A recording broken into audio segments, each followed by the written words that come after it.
Hey guys, tonight we slip quietly into a gaslit parlor where lace gloves rest beside jars of mucus and elegance wears a very strange mask. You're surrounded by the scent of lavender water, wax-polished floorboards, and something else. Something faintly earthy like wet stone and garden soil. It's not your imagination. That's snail slime. Not on the floor on your face. Victorian women, always so composed in public, did wildly experimental things in private to chase eternal youth. And tonight, you're one of them. Your corsets tug tight, but your skin, supple, dewy, suspiciously radiant. You're not imagining it. That glow comes from the slow, silvery trail of a mollusk inching across your temple. Yes, really. You probably won't survive this beauty trend at least. Not with your dignity intact, so before you get comfortable, take a moment to like the video and subscribe, but only if you genuinely enjoy what I do here. And while we're getting settled, let me know your location and what time it is where you are. Now dim the lights, maybe turn on a fan for that soft background hum, and let's ease into tonight's journey together.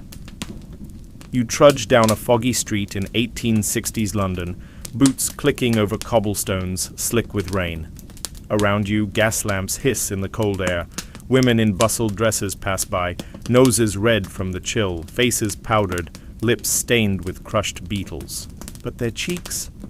There's something else at work there, a peculiar softness, a certain sheen. You pass the window of Miss Willoughby's chemist and pause. Inside, an ornate shelf displays rows of clear glass jars. Floating within, snails. Real live garden snails, coiled and slow like coquettes lounging in a muddy ballroom. They're not for soup, they're for skincare. Snail motion, it turns out, was all the rage in elite circles long before dermatologists could isolate hyaluronic acid or collagen. Victorians didn't have serums in pipette bottles, but they had instinct, and they had desperation. And if someone whispered, "This gooey trail softens scars," well, that was reason enough. In you go. The bell jingles, and the warmth hits you. Wooden counters, soft velvet chairs, and that unmistakable smell. Dried herbs, chalk, and damp stone. Miss Willoughby, tall and pale with ink-stained fingers, peers over her spectacles. "Snail serum?" she asks before you even speak. Of course, your pause give you away. She disappears behind a curtain and returns with a tiny porcelain pot. "Twice daily, do not ingest. And do keep it away from infants," she says crisply, as if she's handing you a mild poison, which frankly, she might be. Victorians didn't always separate medicine from guesswork, and some snail concoctions were mixed with mercury, arsenic, or powdered pearl. Historians still argue whether they knew the risks or just liked glowing while it lasted. Back home, you sit before your vanity mirror. An oil lamp flickers. A maid tightens your hair into braids. Then, delicately, using a silver spoon, you scoop a dab of snail mucin onto your fingertips. It's cold, slick, like egg white laced with mint. You spread it upward, cheek to brow. It smells faintly of violets and cellar rot. You don't flinch. You've read the pamphlets. Excellent for acne, blackheads, and the sorrowful lines of age.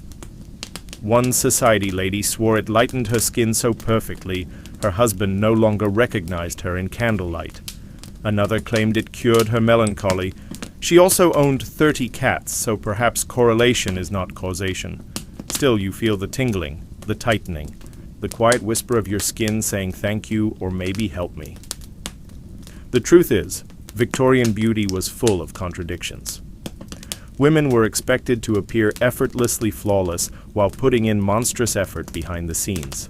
Cold creams, rose vinegar, lead paint, mashed strawberries, egg yolks, even crushed snails. Anything for youth, anything for purity, anything to look like porcelain while secretly decaying like damp wallpaper. You lean forward in the mirror, your face glows faintly. Whether from the slime or the lamp is unclear. Then a knock at the window. You pull the curtain. Outside, your neighbor Miss Farthing waves her own little jar of snail goo with glee. She's upgraded from cucumber slices. She mouths, "It works!" before vanishing into the mist.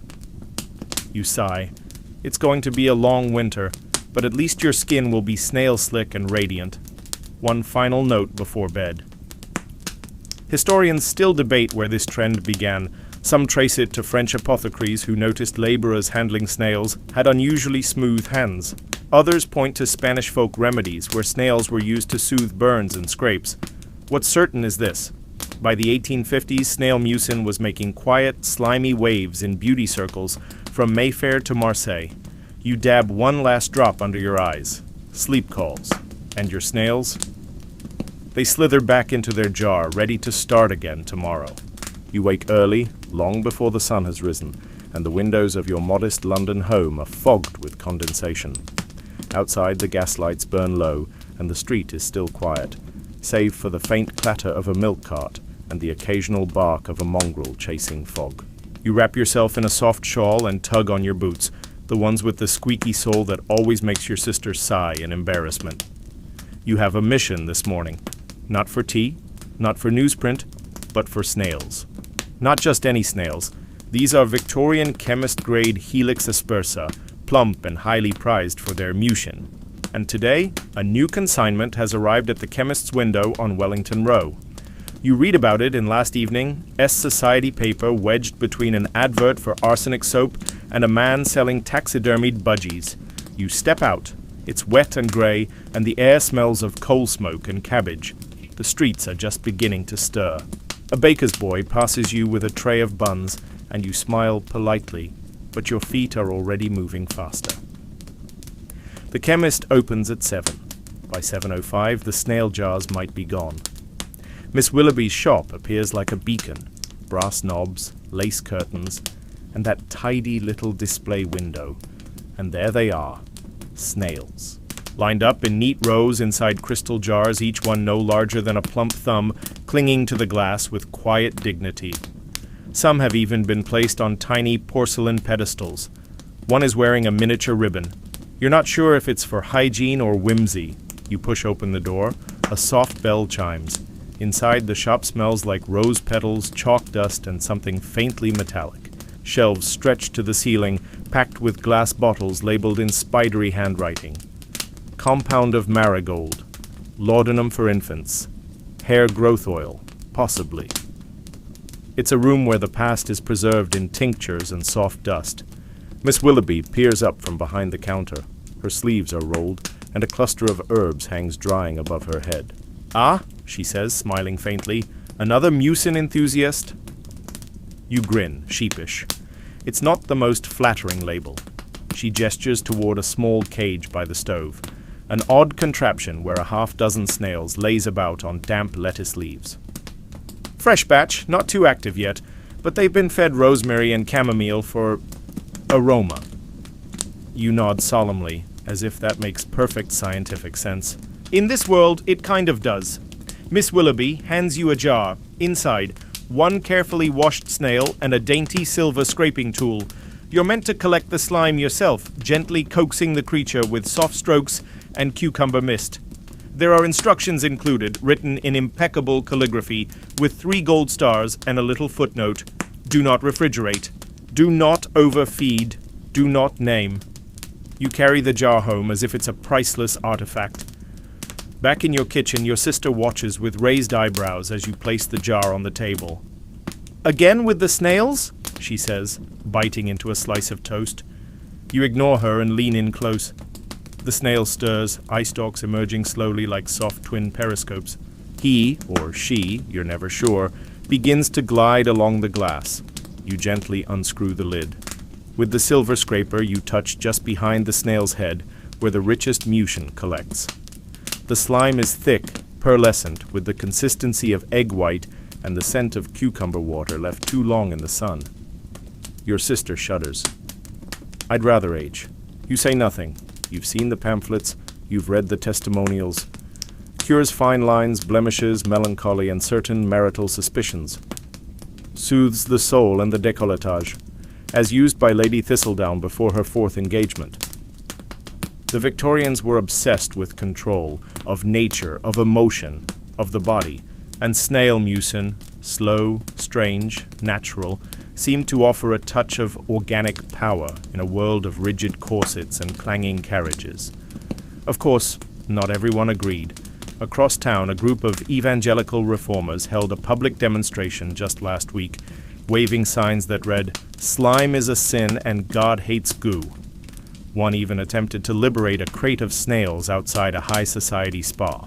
The snails, uncooperative as always, moved precisely nowhere. Historians still argue whether this public outcry was religious in nature or simply driven by envy over glowing skin. You dab a bit of mucin onto your cheek, the skin tightens almost immediately, like a polite corset for the face. You stare at your reflection and wonder if it's working, or if it's just cold. Later that day, you find yourself in the sitting room of Mrs. Featherstone, your mother's bridge companion. She's 68, never married, and wears veils indoors for mysterious reasons. Today, though, she pulls you aside and hisses, "Have you tried the violet snail infusion from Milan? Supposedly plumps the lips." You admit you haven't. She lifts her veil to reveal an almost suspiciously youthful mouth. "Young man at the bakery winked at me," she whispers. "I believe he thought I was his cousin. I took it as a compliment." You sip your tea and nod gravely. Snail mucin is no longer a fad. It's an arms race. By evening, the gas lights outside flicker on. You sit by the fire, notebook in hand, documenting your findings like a proper amateur scientist. You record application time, 3 minutes. Texture smooth, cold, faintly repellent scent, herbal mold. Result, glowing skin, improved self-regard, slight nausea.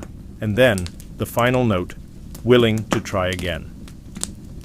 Upstairs, your sister peers in as you prepare for bed. "You're going to sleep with that slime on your face?" she asks. You nod. 8 hours of mucin contact. That's what Lady Hollingsworth swears by. She shrugs. "If you start growing a shell, I'm not peeling you out." You slide under the covers, cheeks gleaming faintly in the candlelight. Outside, the fog curls along the streets like the trails of 1,000 elegant snails on the move. You close your eyes. Somewhere in your dreams, a tiny creature climbs a rose stem and whispers secrets into your skin. You wake to the soft coo of pigeons on the window ledge and the faint rustle of coal carts down below. The air in your room is still thick with the scent of last night's fire, soot and lavender mingling like old perfume. You stretch, slowly, careful not to shift the cotton wrap wound around your face.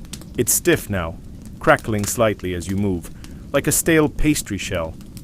Underneath, the remains of your overnight snail mucin mask. You peel the wrap away with slow fingers. Your face emerges, slightly sticky, vaguely cool. You reach up and touch your cheek. It's soft, suspiciously soft, like peach skin left in the icebox. You shuffle to the mirror. In the flickering light of morning, your skin glows.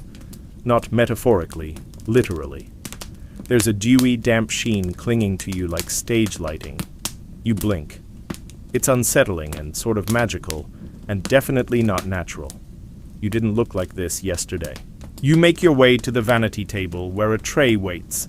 Silver brush, rose water, pressed powder, and that tiny pot of snail goo, sealed tight like a secret. You open it carefully.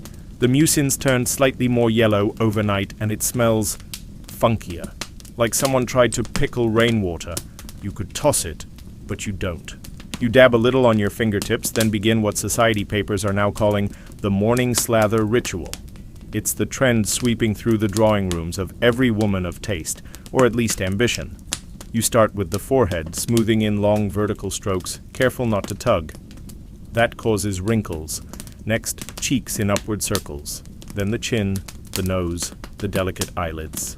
You pause. Something moves. No, not the snail itself, thank heavens, but the memory of last week's scandal hits you. Lady Buckminster supposedly used raw snails straight from the garden. No filter, no preparation, just let them glide across her cheeks during supper. The maid caught her in the act, and now it's all anyone's talking about. "Is it true?" someone whispered at the milliner's. "She called them her facial footmen."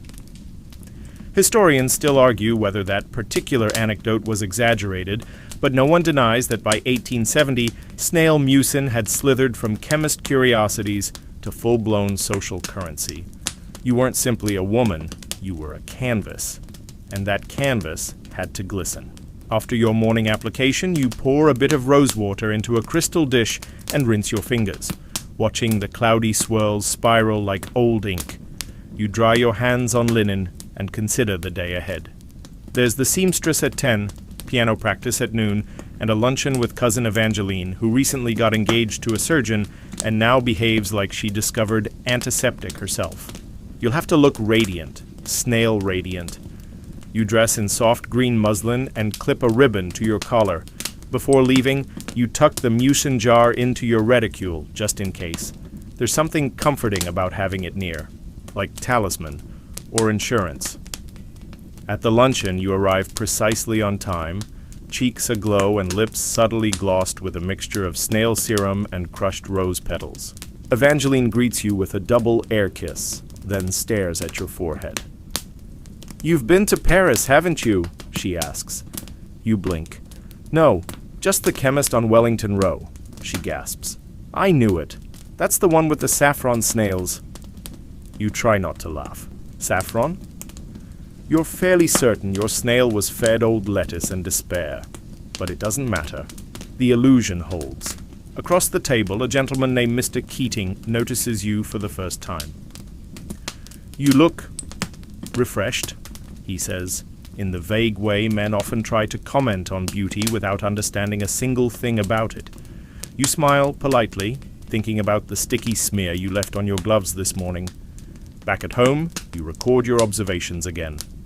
Application: smoother today. Scent: worsening. Glow: suspiciously photogenic social impact.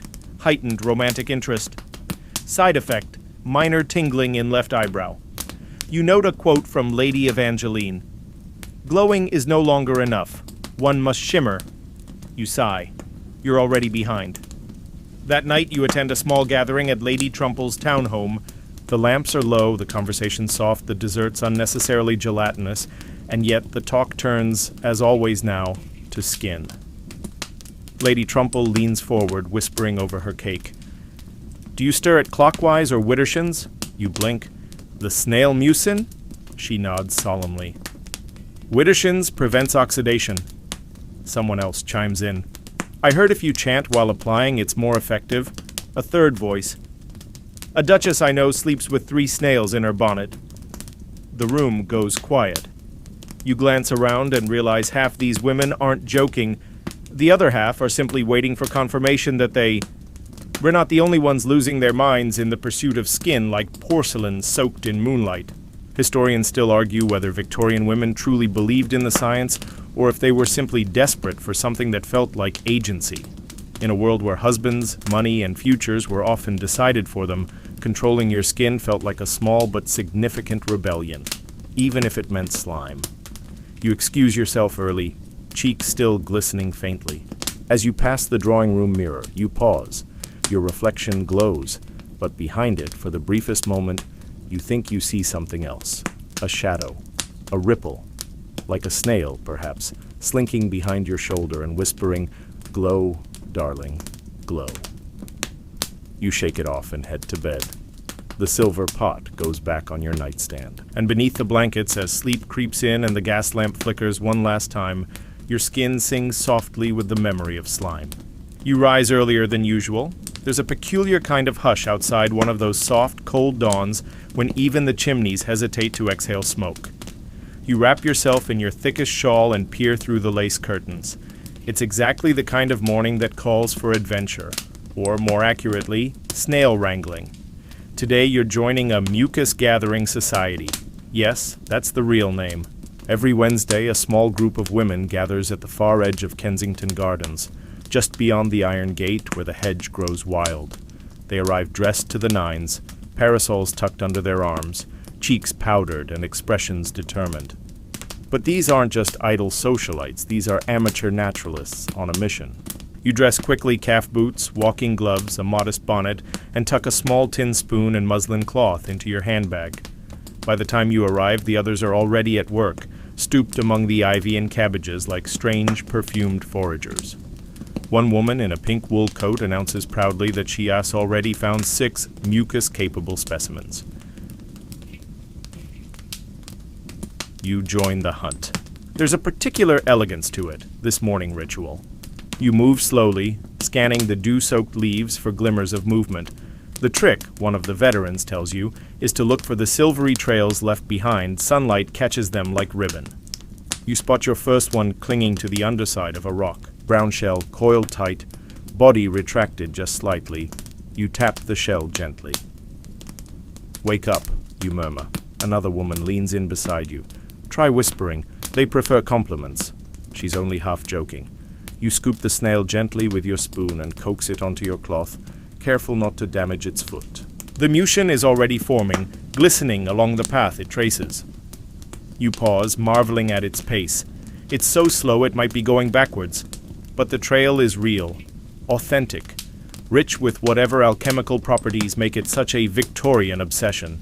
Back in the clearing, Lady Celestine, leader of the group, heavily veiled and rumored to bathe only in snail-infused milk, has brought along a portable mucin press. It's a bizarre contraption made of brass, wood, and velvet padding. "One must never squeeze," she says solemnly, "only encourage." The process is simple, in theory. You place the snails in a narrow glass trough with mint leaves and rose petals, mist them with warm water, and gently rock the base. The movement makes the snails secrete mucin as they glide across the soft floral bed.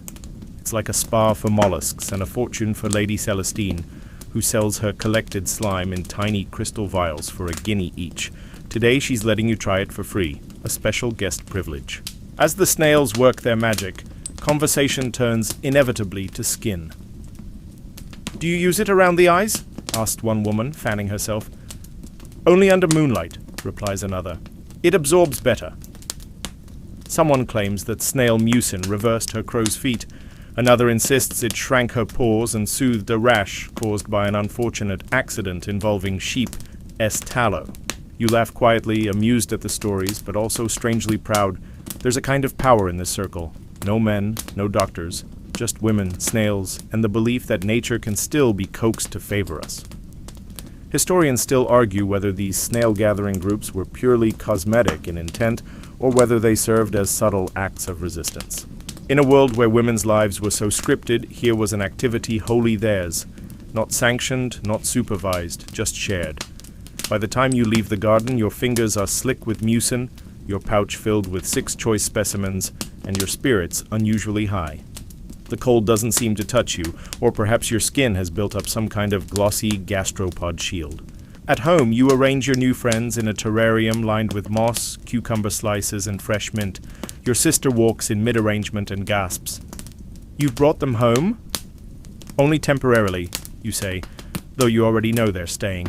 You've named one of them Barnabas. That afternoon, you begin your own collection process. You light a cinnamon candle and play a record of soft chamber music as you mist the terrarium. The snails respond immediately, stretching and sliding across the glass. You follow with your tiny tool, scraping just behind the head, gently collecting the mucin in a curved porcelain dish. It's like milking nature. The texture is richer than anything from a chemist's jar. Warm, freshly secreted, and faintly sweet in smell, like cucumber and damp stone. You add a drop of almond oil and swirl it into a milky paste. Then carefully you apply the mixture to your cheeks. Your skin responds almost immediately. Tingling, firming, a sensation somewhere between goosebumps and satisfaction. You sit back and sigh. This is skincare. Not the jars behind counters. Not the polished ads in Harper's Weekly. This is hands-on, earthbound, absurdly intimate. You spend the rest of the evening writing letters. One to a friend in Yorkshire, asking whether slugs work in a pinch. They don't. Another to your cousin in Florence, requesting a supply of Italian garden snails, preferably well-fed. Just before bed, you return to your vanity and inspect the results. Your skin gleams like porcelain, not flat, lifeless porcelain, but the kind used in doll making, lightly tinted, glassy under lamplight. You think of Lady Celestine bent over her mucin press, of the whispered compliments to snails, of the laughter and the shared recipes, of Barnabas now curled up in his lettuce bed. And as you slip beneath your covers, the faint scent of mint and moss lingering on your skin, you feel something strange and comforting. Not vanity, not victory, but connection. To earth, to sisterhood, to something slow and strange and ancient. It's Sunday morning and the parlor is unusually quiet. A shaft of weak sunlight slants through the lace curtains, illuminating flecks of dust and the faint trail of a snail that escaped its glass dish sometime in the night. You spot it now, motionless beneath the edge of your boot rack, and decide to leave it there. It's earned the right to rest. Today isn't about you. Today is about your brother. He stands in the doorway of your room, arms folded, lips pressed into a thin line. He's wearing his second-best waistcoat, slightly frayed at the collar, and an expression somewhere between curiosity and shame. "So," he begins, voice low, "you're still doing the slime thing?" You arch an eyebrow. "It's called mucin, Edward." He clears his throat, embarrassed. "Right, mucin. I mean, it's not for me, obviously, but you don't move. Just wait." Eventually, he reaches into his coat pocket and pulls out a small glass jar. It's chipped at the rim, clearly washed by hand too many times. He places it gingerly on your vanity table. "My chin," he mutters. "It's raw again. Shaving, bleeding like mad. The salves aren't helping." Ah, the truth comes out. You try to suppress your smile as you walk over, pick up your snail dish, and begin preparing a gentle paste. Just mucin, a touch of honey, and a dab of chamomile water. You stir slowly with a brush made from boar bristles and patience. He watches warily. "Historians still argue," you begin, "whether men ever admitted to using women's beauty secrets, or whether they simply repackaged them in darker bottles and claimed divine inspiration." He rolls his eyes, but you see the relief in his shoulders. You apply the mucin to his chin with practiced precision, careful to avoid the worst of the razor nicks. The skin is inflamed, angry, but the mucin settles like balm. He flinches once, then relaxes. "This stuff is disgusting," he says softly. "You're welcome," you reply. Truth is, Victorian men had their own rituals. Pomades, beard oils, pomfrets for the temples. But skincare? That was women's territory, at least publicly. Privately, they borrowed. Secretly, quietly, often by candlelight. There are rumors, of course, a well-known barrister who ordered snail mucin under a false name, a bishop whose glowing cheeks raised more than spiritual questions, one young footman who collected snail trails himself and sold them to the kitchen maid at a discount.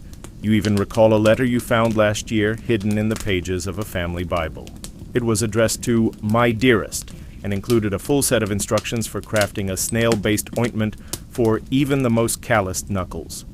The sender signed it simply R. Historians still argue whether R was a doctor, a suitor, or merely a man who hated dry hands. Back in your parlor, your brother's face is slick and shiny. He looks absurd, but somehow youthful. "You can wash it off in 30 minutes, you say. He nods, but he doesn't move. Instead, he lowers himself into your chair and picks up a hand mirror. He examines his reflection for a long time. "Do you think it works?" he asks. You pause. "It works if you believe in softness," you say. "Not just of skin, but of presence." He snorts. "That sounds like something from a French poetry magazine." "It is," you say. "And they had better skin than us?" He leaves the room with a grunt and a faint shine along his jaw. Later that day, you spot him slipping into your room again. You don't say anything, but one of your snails is missing. Barnabas, however, remains. That evening, you host a small gathering of friends in your garden, now blooming with late autumn dahlias and violets. The air is cool, crisp, the sky smeared in pink. You've placed citronella candles on each table and a snail terrarium at the center of the refreshment spread, much to the discomfort of Mrs. Tilly, who refuses to look directly at it. "Don't they carry disease?" she whispers. "They carry wisdom," you reply, pouring her tea. One of the gentlemen guests, an editor from the Times, leans forward, fascinated. "I've heard," he says conspiratorially, "that military surgeons are using mucin for wound healing." You nod. "And poets are using it to make their metaphors smoother." Someone laughs, but it's not a joke, not entirely. The evening continues. Biscuits are nibbled. Conversations meander. You catch glimpses of mucin jars tucked discreetly into handbags, or of guests patting their cheeks absent-mindedly. One woman claims her snail balm helped her forgive her husband. Another says it inspired her to take up painting. Softness begets softness. After everyone leaves, you collect the dishes and blow out the candles. The snails are still in their tank, slowly exploring the edges, drawing little silver trails that catch the moonlight. You sit on the stone step and remove your gloves. Then, reaching into the tank, you let one of them crawl gently across the back of your hand. Its movement is slow, intentional, kind. You watch the mucin glisten in the light. There's something sacred in it, not in the sense of angels or scriptures, but in the quiet miracle of anything that asks nothing from you and still gives so much. You think of your brother. You think of all the men who pretended they didn't need help. And you smile, because you know better. The rain begins sometime after midnight. Not a storm, just a steady whispering drizzle that taps the windows and seeps into the soil like a forgotten promise. By morning, the garden is soaked, the paths are slick, and the snails are in heaven. You know this because you wake to find 3 of them plastered to the outside of their terrarium, bodies extended, leaving silvery trails along the glass. You can practically hear them sighing in pleasure. You light a lamp and pull on your shawl. The house is quiet, your sister still asleep, and your brother away on business. It's the perfect morning for a trip, not a long one. Just a short walk to one of the least discussed but most influential spaces in London society, the back room of the piano shop on Delaney Street.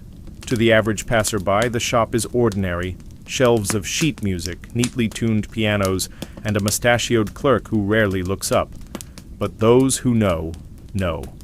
Behind the final curtain, past a bust of Beethoven with suspiciously clean cheeks, lies a room where women whisper, bottles change hands, and the pursuit of beauty enters its most covert phase. You arrive mid-morning. The front shop smells of varnish and old wood. The clerk gives you a nod, nothing more, and returns to tuning a cello. You slip through the velvet curtain and find yourself in a narrow, dim room with oil lamps flickering against mirrored walls. 4 women are seated on plush chairs, legs crossed, voices low. One of them is Lady Mayfair, who claims to have once hosted Queen Victoria for tea. Another is Clara Pembroke, who only speaks in French when discussing her skincare routine. They look up as you enter. "New stock," Clara whispers, holding up a vial the size of a thimble. The liquid inside is pale green, thick as syrup, and faintly luminous. "It came from Belgium," she says, infused with eucalyptus and nettle. They claim the snails were raised on mint, basil, and poetry. You raise an eyebrow. "Poetry?" "Read to by monks," she adds with a shrug. "Probably nonsense, but look at my neck." You do. It's flawless, like porcelain warmed over a fire. Lady Mayfair opens her satchel and begins pulling out tiny vials wrapped in velvet. Some are corked, others sealed with wax. Each one holds a different blend of mucin, each with a secret recipe and an even more secret price. You reach for a bottle marked number 9. The label is handwritten, smudged, barely legible. "What's in this one?" you ask. The reply comes from a voice behind you. "Nofat, 9 contains extract from midnight harvested snails. They feed only on violets. It S mixed with powdered quartz and a trace of something I'm not legally allowed to name." You turn to find an older woman in a dark dress and gloves, her eyes sharp beneath a veil. "Call me Mrs. Evermore," she says. You've heard the name. She is known in these circles as a legend, a woman who once ran a secret spa in Vienna where ladies paid by the hour for live snail treatments under starlight. She sits beside you and offers a sliver of waxed paper. "Smell it." You do. The scent is delicate, like rainwater on stone, touched with lavender and something deeper, darker. You can't place it, but your skin prickles. "It's beautiful," you murmur. "It's illegal in 4 countries," she replies calmly. Around the room, the women laugh softly. This is the underground beauty market. Half science, half sorcery. No advertisements, no official approvals. Just word of mouth, whispers in drawing rooms, and the belief that true transformation always comes at a cost. Historians still argue whether these backroom exchanges were dangerous or simply ahead of their time. Some point to medical journals warning against unsanctioned serums. Others note that many of these concoctions worked far better than anything sold openly.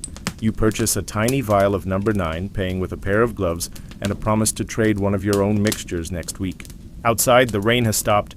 You walk home beneath a pale sun, your steps slow, your thoughts full. You're beginning to realize that snail mucin isn't just a skincare product. It as a currency, a symbol, a secret passed from hand to hand, cheek to cheek, like a spell no one wants written down.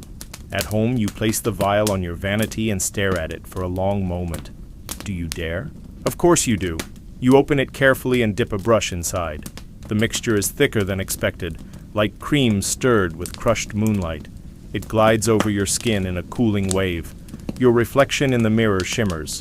The scent lingers earthy, floral, unknowable. And then, a sensation unlike any before. Your skin doesn't just tingle, it listens. As if every pore has turned into an ear, straining to hear the secret language of snails and violets and midnight rain. You sit perfectly still, eyes closed, breathing in the feeling. When you open them, you're glowing, not just on the surface, but beneath.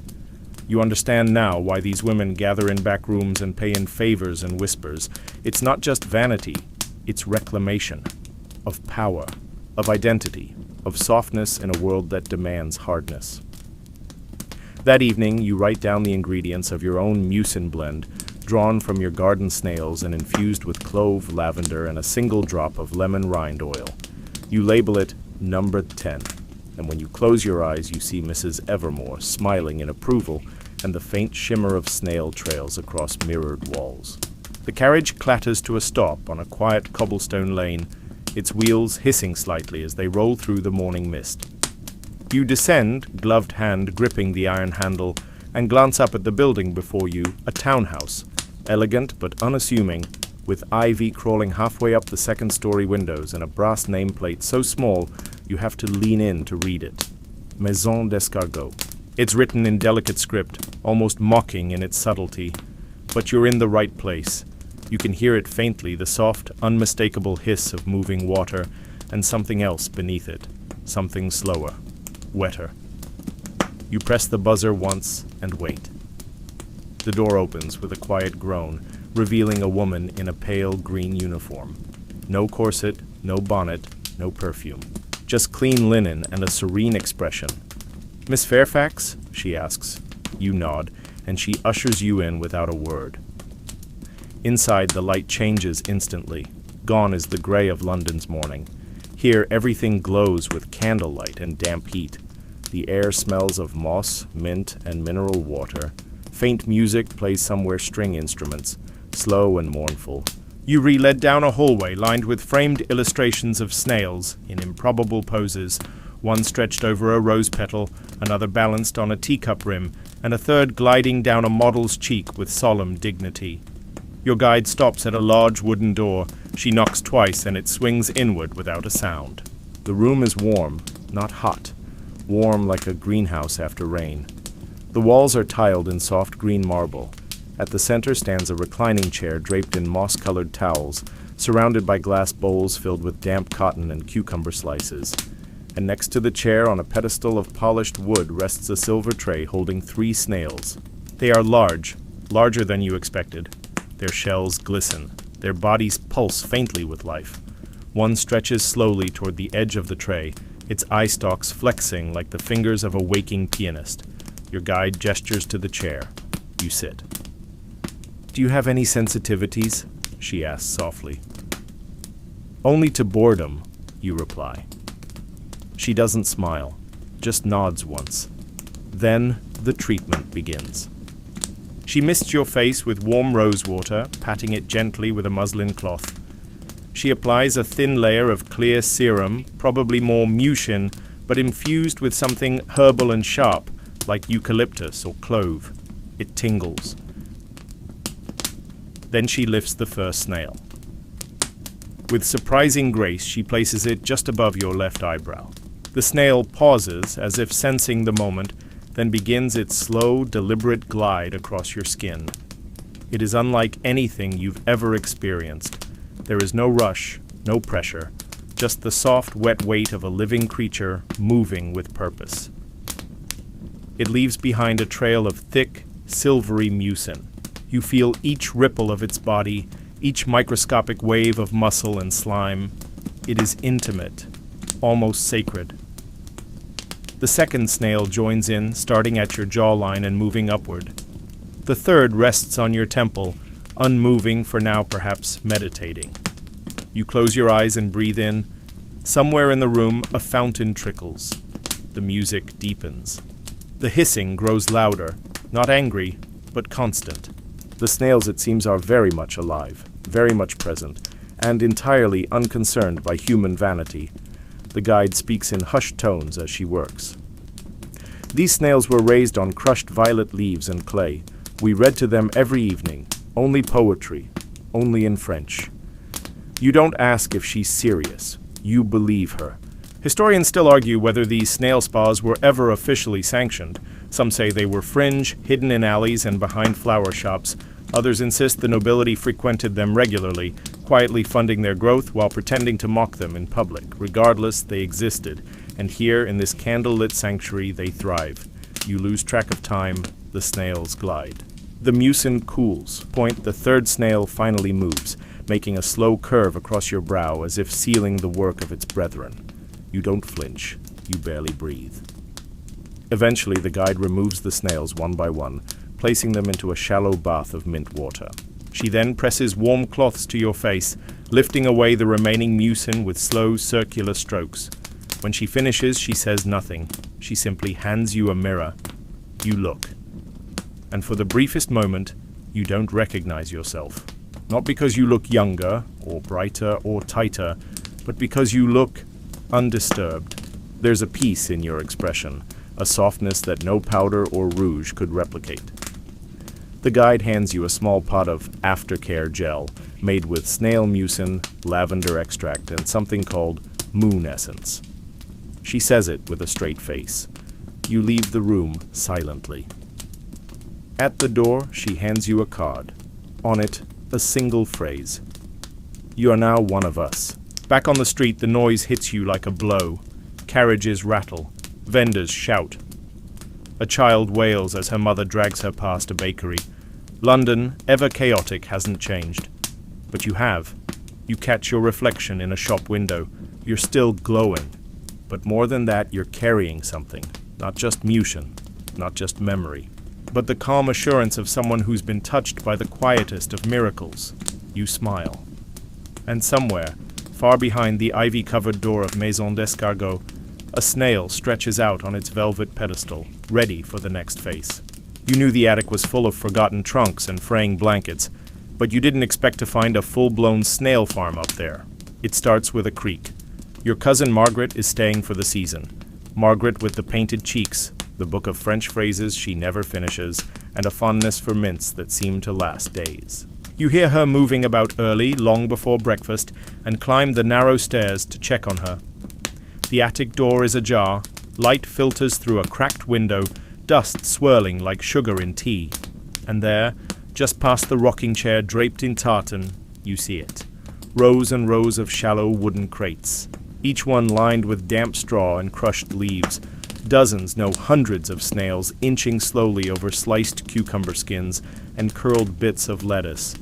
It smells earthy, pungent, like compost left too long in the sun, but also faintly floral. Someone's added dried lavender bundles between the rows. You stand frozen. Then Margaret appears, holding a teacup. "Oh," she says cheerfully, "you found them." You stare. "You're farming snails?" "Don't be ridiculous," she replies. "They're guests." You raise an eyebrow. She sighs, setting the cup down on a crate with an elegance that makes the snails look almost regal. "I started with 3, she explains. Barnaby, Lancelot, and June. June had interests, and now we have over 80. You walk slowly between the rows. The snails don't shy away. Some stretch toward your boots, others perch proudly on the lip of their crates, surveying the dim attic like royalty. "What are you doing with them?" you ask. Margaret shrugs. "Collecting, experimenting, listening." "To what?" "Them." You blink. Margaret pulls a notebook from her apron pocket, It's filled with diagrams, skincare notes, snail schedules, feeding charts. On one page in looping cursive, she's written, Day 17, cucumber and yarrow infusion produce thicker mucin, skin immediately bouncier. Emotional response, joyful. You sit on a nearby stool. Do you sell it? She grins. To 3 society ladies, a retired opera singer, and 1 very bashful footman. You laugh. So this is your empire. It's not an empire, she says. It's a sanctuary. Indeed, it feels like one. There's something peaceful about the snails. Their pace, their quiet commitment to movement. You reach out and let one curl its way up your finger. It leaves behind a slick, luminous trail. You're not even disgusted anymore. You're curious. Margaret hands you a vial. Try this, she says. My latest blend. You twist off the lid and inhale. It smells like basil and cool stone, with a faint trace of lemon. The texture is thicker than usual, like syrup left on a windowsill. You dab a bit on your wrist. It's cold, then warm, then gone. Used at night, she says, with silk gloves. Makes your skin forget it's ever been angry. You believe her. That evening, Margaret lets you help feed them. She places tiny leaves soaked in herbal tea into each crate. You name one snail Geraldine and watch as she climbs the edge of her box, pauses halfway, and stretches, elegant, proud, glistening. Later, she teaches you how to extract mucin properly. You never press, she says. You invite. She holds one gently against a curved glass dish, misting it lightly with rosewater. The snail responds immediately, stretching its body and beginning its slow journey across the surface. The trail it leaves behind is thick, clear, and shimmering. Margaret gathers it carefully with a tiny spoon. This, she says, is the freshest it gets. You apply it that night. No blends, no additives, just raw, attic-born mucin from a snail fed on homegrown mint and admiration. Your skin drinks it like a secret. Historians still argue whether private snail farms like Margaret's were common or rare. Some records suggest elite women kept snails as quietly as they kept poetry journals, out of sight, intensely personal.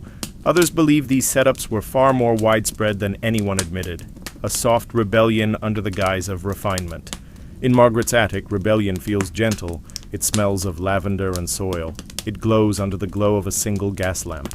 You help her label jars that night, tiny pots, handwritten tags. One reads, Dusk mucin for complexions haunted by memory. Another, June's secret, apply before forgiveness. You pause. Is that a joke? You ask. Margaret smiles. Only partly.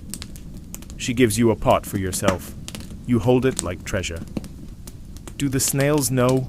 You whisper, watching Geraldine as she slides across a velvet scrap. Margaret looks thoughtful. I think they know we're paying attention. The next morning, you return to your room and place the pot beside your mirror. You touch your cheek. It feels alive. You glance out the window. The world is loud again. Coaches rolling, dogs barking, the milkman cursing under his breath. But inside you, something has changed. You've touched the softest part of the world. And it touched you back. The newspaper arrives with a splat at the front door, pages damp and curling at the edges. You scoop it up with a hand still fragrant from lemon oil and unfold it at the breakfast table. Your sister sips tea. Your cousin Margaret is already tending to her attic snails. The morning feels like any other until you see the headline. Royal Beauty Secret, Mucin of the Snail. You blink. Just below the fold is a woodcut illustration of Queen Victoria's profile, regal, reserved, and suspiciously radiant. The accompanying article is a breathless account from an anonymous palace attendant who claims Her Majesty herself received a consignment of French mucin elixir from an ambassador's wife last month. Since then, the article says, her cheeks have glowed like polished ivory, and her hands no longer tremble when accepting letters. You read it twice. Your sister leans over. Do you think it's true? You set the paper down carefully. If the Queen is using it, you say, then everything is about to change. And it does. In less than a fortnight, the snail mucin craze shifts from whispered drawing room experiments to full-blown fashion frenzy. Every woman of standing wants it, and not just any mucin, royally inspired mucin, the kind imported from Paris or raised in Yorkshire by monks who sing lullabies to their snails. Magazines change their tone overnight. The Ladies' Weekly devotes 5 full pages to the slime that defines sophistication. Modern Homemaker features a do-it-yourself recipe for Queen's Glow Paste, which includes snail mucin, milk thistle, and a suspicious amount of chalk. One columnist, writing under the name Miss Pearl R., claims she's seen entire drawing rooms emptied by the promise of a single unclaimed vial. Historians still argue whether the Queen ever actually used the stuff. Some suggest the rumor was started by a clever marketer in Kent. Others believe it was true, but quietly suppressed once the nobility realized their glowing cheeks weren't tea entirely natural. Either way, the result is undeniable. You see it everywhere. At the milliner S, ladies arguing over whether Helix aspersa or Helix pomatia produces more radiant slime. At the opera, women slipping small pots of mucin from their clutches and applying it between acts. At the bakery, even the clerk's wife suddenly sporting an otherworldly glow and refusing to say why. Mucin has gone mainstream, and with it comes commodification. You pass a street vendor selling royal snail cream in blue bottles, shaped like seashells. A chemist hangs a banner that reads, "Approved by palace-scented snails," whatever that means.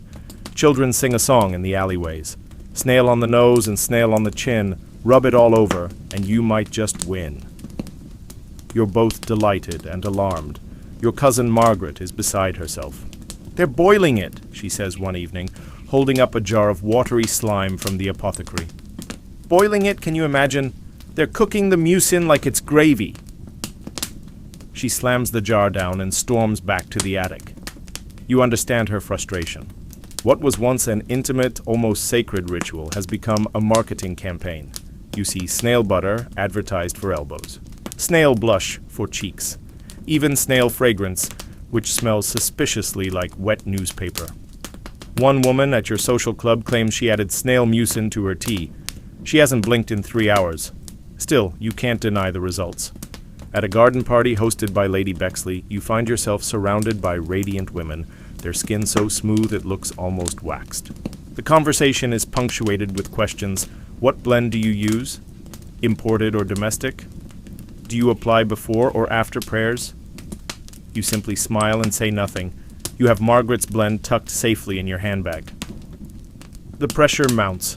Suddenly, everyone wants to be seen using mucin, but only the right kind. Having the wrong jar is worse than having none. Women compare textures at luncheons, rubbing tiny samples between thumb and forefinger, like jewelers inspecting pearls. There's a hierarchy now. Basic users buy from the pharmacy.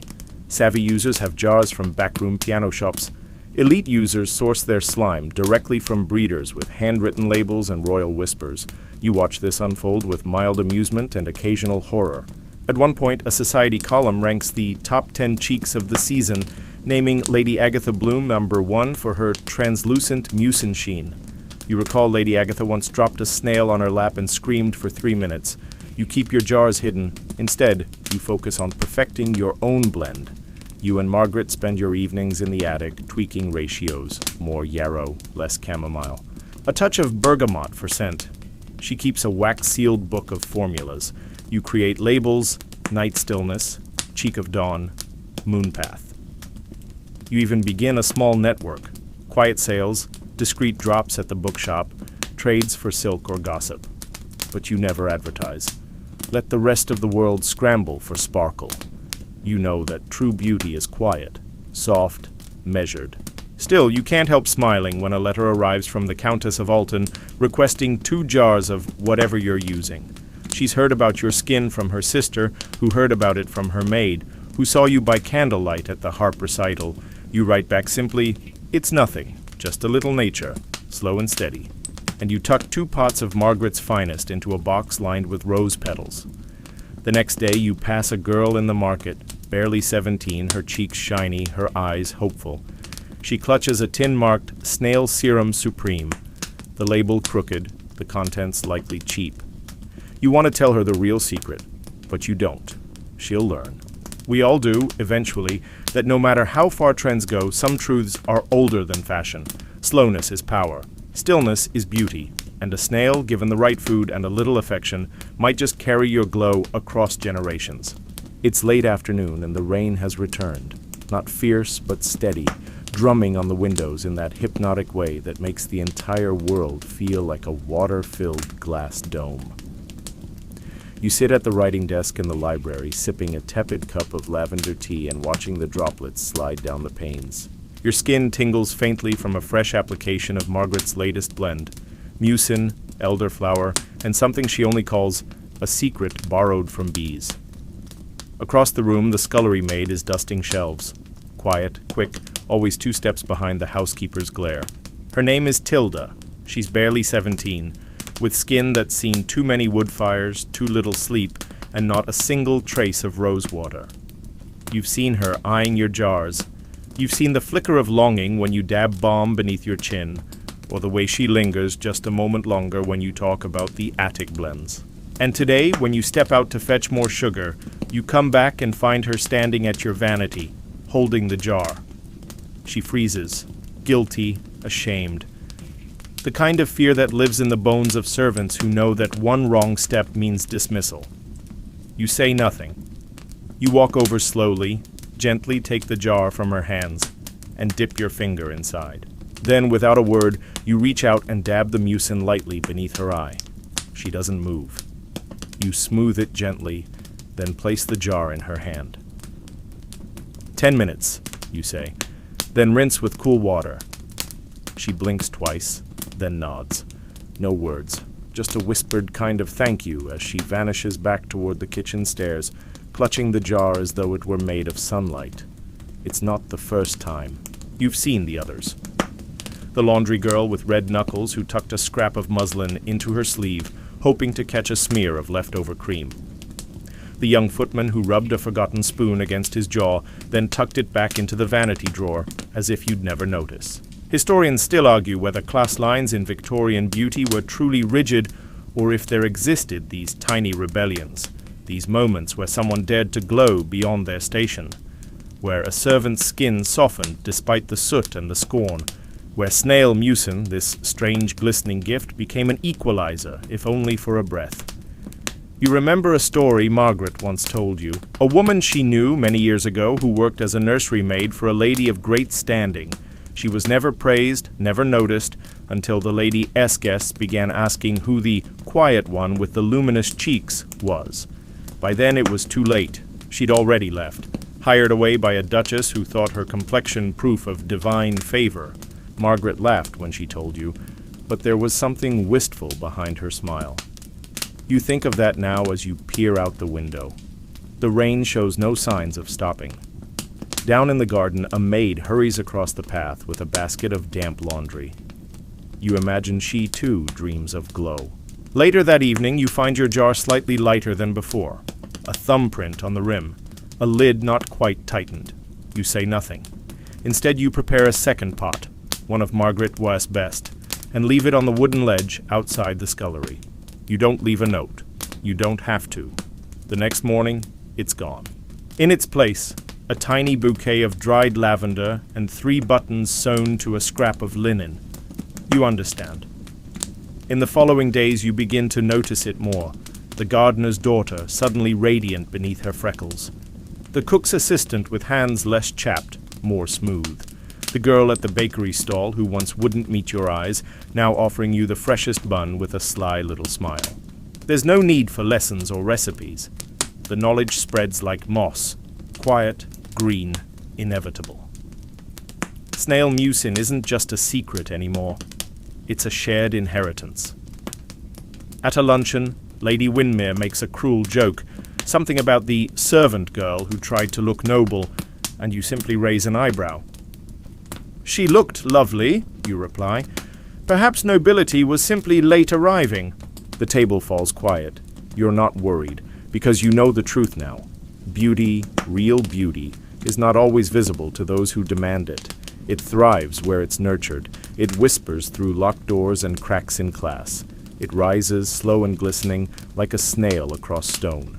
Margaret begins leaving small jars around town, hidden in library shelves tucked behind hymnals, placed quietly into donation boxes. No label, no price. Just softness in a hardened world. You start doing the same. One evening you catch Tilda applying balm in the mirror, not sneaking, just standing still, gentle fingers moving in small, confident circles. She doesn't flinch when you enter. She just smiles and says, "It helps." And you nod because of course it does. Not just the skin, the knowing. That she matters, that she's seen. That softness is not a luxury, it's a right. Historians still argue whether snail mucin was ever truly revolutionary. They point to royal endorsements and marketing schemes, to fortunes made and forgotten fads. But they miss this, the way it spread in whispers. The way it moved from vanity to kindness, from jars to fingers, from fingertips to hearts. You light your candle and apply your own balm. Your cheeks glow, yes. But more importantly, so does your memory of every quiet hand that ever reached for softness and dared to take it. It's market day, and the cobbled street outside the chemist's is a mess of carts, voices, and clashing scents. Sugared almonds mix with the sting of boiled tripe, and a nearby stall touts French perfumes that mostly smell like burnt lemons. You're here for something specific, something dangerous. Gloves on, hat firm, Margaret's voice echoes in your mind. If it comes in a bottle that glows, walk away. Naturally, you walk straight toward the glowing bottle. The apothecary is wedged between a watchmaker and a scissor sharpener. Inside, it's all camphor, dusty shelves and jars with hasty labels. One shelf stands out, Skin Secrets, New and Rare Mucin Remedies. You step closer. Vials in jewel-toned glass catch the light. Some shimmer with what looks like gold leaf, or powdered bone. You pick one up, snail and lead lotion, for the resilient complexion. Your mouth goes dry, its ingredients read like a curse. Snail mucin, white lead, alum, mercury tincture, and rose oil to soothe after effects. Historians still argue, ignorance or desperation? Maybe glowing skin mattered more than long life. What's the point of reaching 80 if you look 50 by 30? You place the vial back. Careful with that, comes a voice beside you. A man, ink-stained cuffs, pinched face, likely the apothecary. People swear by it, he says. Not for every day, just special occasions. You raise an eyebrow. Like surviving the plague? He grins. You don't.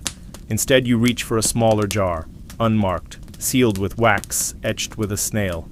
You sniff, rosewater and burnt matchsticks. Homemade, he offers, from my sister's garden. You buy it, less out of faith, more out of caution. Outside, the air feels lighter. Then a woman sweeps by in something sour and vinegar slick. You cough, tighten your shawl, head home. That evening, you and Margaret meet in her attic. She listens as you explain what you found. She pulls out a notebook. Know what they used in 1842 to brighten skin? She asks. Milk and chalk? She nods. And ground pearl, or powdered arsenic if you were unlucky. She flips the book to a handwritten recipe. Glow like moonlight. 3 parts mucin, 1 part arsenic powder, crushed mint, white lead, as needed. You stare. Who wrote this? She shrugs. It was in Mother's drawer. Silence follows. You both think of Lady Brinley, whose beauty was legend until her skin thinned to paper. She wore veils not for modesty, but for damage. Her published diary held one regret. I wish I had added more rose. You and Margaret laugh. Uneasy laughter. Then she opens a drawer, not the good jars, the secret ones.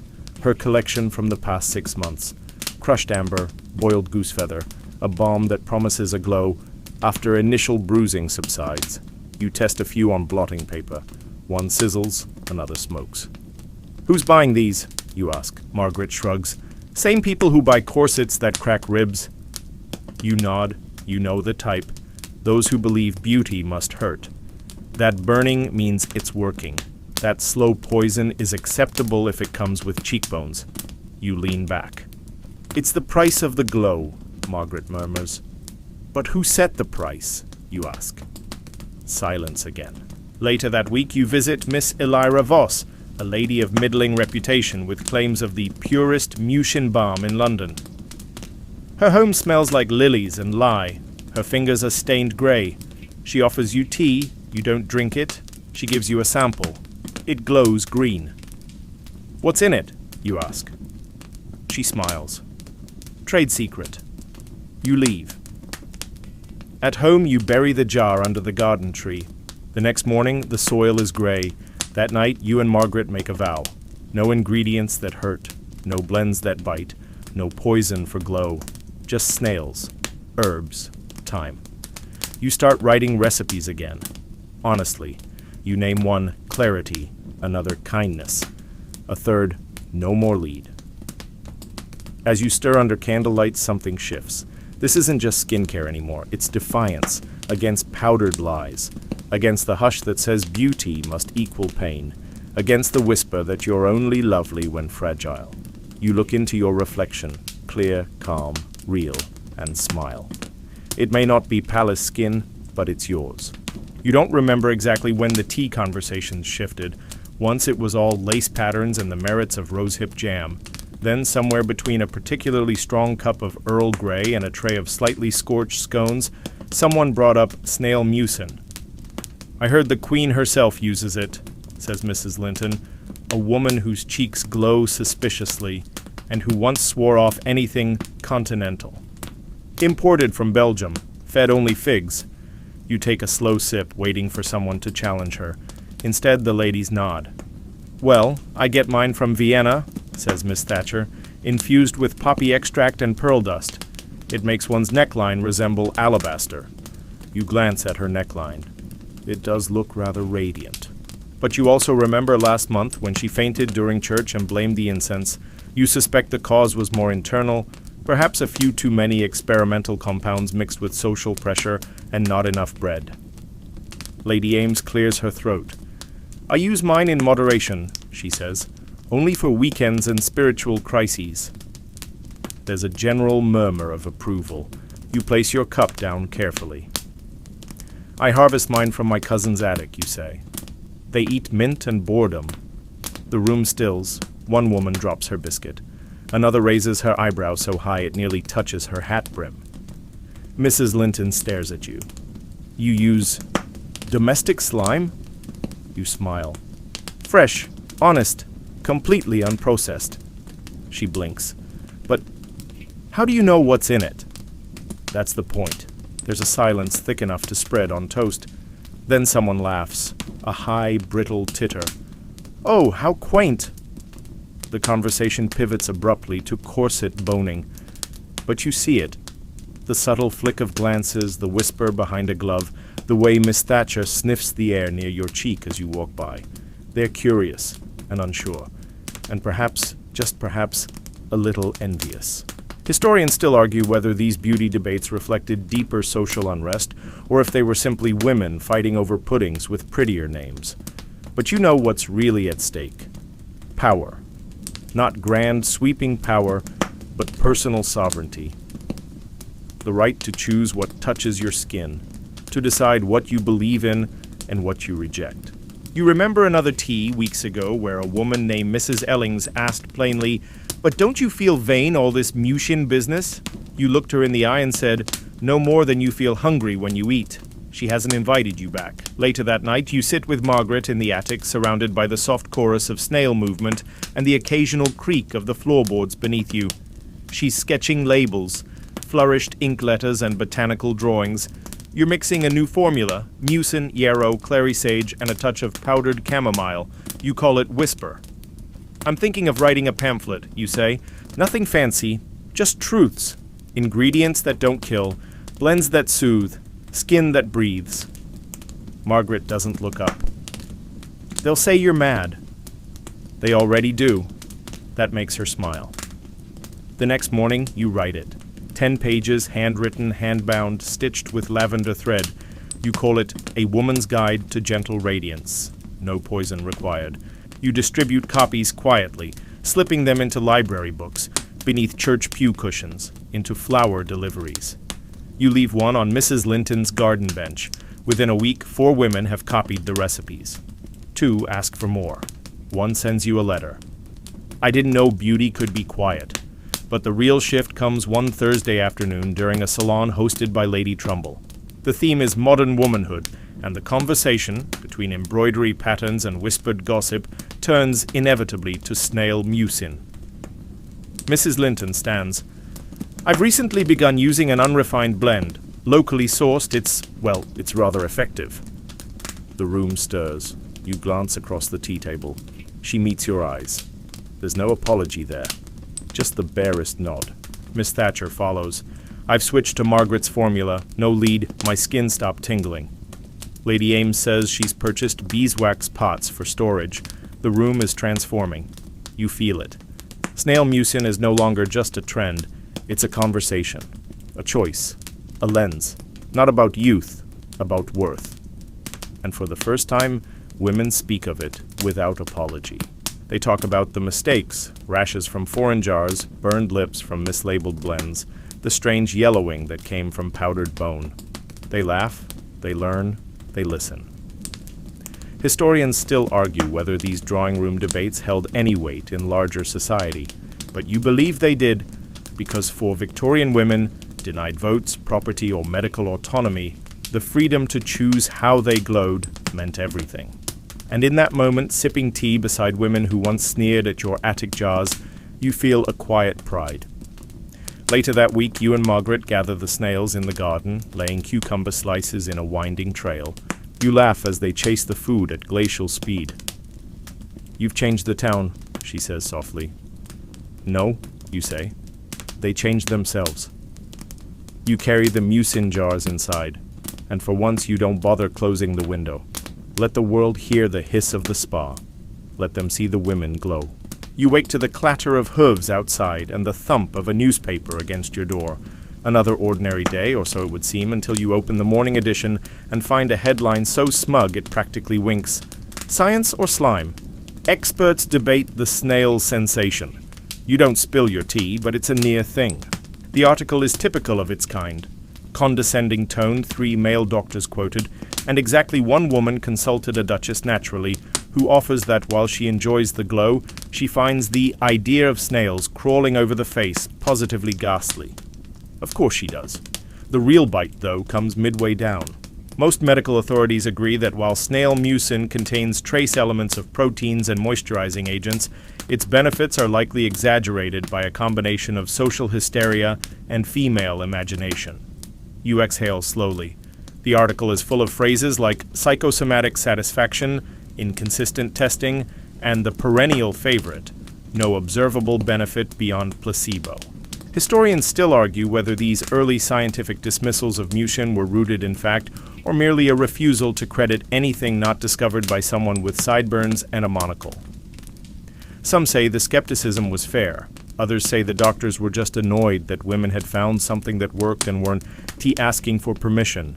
You set the paper aside. Later that morning, you find yourself in the back room of Miss Evermore's piano shop, sitting across from Dr. Nathaniel Silvers. He's one of the few men you trust with skin discussions, not because he is a doctor, but because he's quiet and listens before he speaks. I read the article, he says. You nod. I imagine you have opinions. He adjusts his spectacles. I think they're frightened. Of snails? Of being irrelevant. You smile. He continues. You understand, of course, that mucin does contain allantoin, glycoproteins, hyaluronic acid even. The compounds are there. So the benefits are real. Yes, he says simply, but it isn't about the compounds. It's about the ritual, the belief, the slowness. You lean back. Try telling that to the editors of the Daily Ledger. I won't, he says. But you will. It's not a suggestion. It's a challenge. You spend the next 3 days writing your response. Not a rant, not a rebuke. Just a quiet explanation of what snail mucin means. Historically, scientifically, emotionally. You quote your aunt's journals. You include your own data. You name every woman who has healed, not just in skin, but in spirit. You end with this line. Perhaps it is not the snail that's slow to prove its worth, but the world that's too quick to dismiss what women already know. You send it under a pseudonym, Miss L. They publish it in the Sunday column. 3 days later, your letter receives 12 replies. One is from a woman in Lancashire who says she now feels seen, another from a schoolteacher who wants your recipe, and one, unsigned, simply says, "They mock what they don't understand. Keep going." The debate continues in salons and newspapers. Doctors issue warnings. Chemists write rebuttals. Women, meanwhile, quietly refill their jars. You hear of a group in Manchester calling themselves the Order of the Mollusk. They host meetings where they share mucin blends and read your letter aloud. Another group in York is writing their own pamphlet titled The Snail S Wisdom, A New Age for Skin. You smile at the absurdity and the power. In the attic, Margaret hangs a new sign above her jars. Unproven, undeniable. You notice your brother reading the article too. He doesn't say anything, but the next morning your best mucin brush is mysteriously missing. Out in the garden, the snails carry on, oblivious, steady, sublime. They stretch across bark and stone, leaving trails of light that catch the sun. Science can argue all it likes. Snails don't need to rush. In the weeks that follow, Dr. Silvers hosts an informal trial. 10 women, 2 treatments, 1 blindfolded judge. The mucin wins. Quietly, undeniably. No articles are written. But the women keep glowing. One night, you and Margaret sit by candlelight, penning another pamphlet, this one titled Answers for the Doubtful. It's less defensive, more reflective. You explain that beauty isn't just chemical, it's emotional. That healing is both seen and unseen. That softness, when chosen, is stronger than any test result. You mail it in silence, in the dark, with hope. Historians will later study this period with fascination. They'll trace the rise and fall of trends, the battles between doctors and duchesses, the slow creep of mucin from curiosity to commonplace. But most will miss what mattered most. Not that it worked, but that it made women feel like they mattered. You open your latest jar. It smells of mint, sage, and rain. You apply it slowly, reverently. Not to impress, not to defend, but to remember. That science may measure glow, but only you can measure grace. It begins, like many things do in your part of London, with a letter slid under the door. No seal, no signature. Just a folded page, the ink slightly smudged, and the paper thick with scent, lavender, wax, and a whisper of something more elusive. Snail mucin, if you had to guess. You unfold it carefully. The handwriting is sharp, elegant. Meet me at dusk, the corner of Pelham and Rose. Bring nothing but your blend, a friend of the glow. You blink twice, then reread it, just to be sure it's real. Margaret appears in the doorway with her arms full of fresh mint and a suspicious look in her eye. "Another admirer?" she asks. "Apparently." She peers at the letter. "You're not going alone." "Of course not," you lie. That evening, wrapped in your most forgettable cloak, you slip out just after the lamplighter has passed your street. The air is crisp, the cobblestones slick from a late drizzle. Pelham and Rose is a quiet corner, tucked behind a shuttered bookshop and a bakery that smells of burnt sugar. You wait, 5 minutes, then 10. Just as you consider leaving, a figure emerges from the alley. A woman, cloaked in gray. She carries a small wooden case, locked with a brass latch. She nods to you once and says, "Do you have yours?"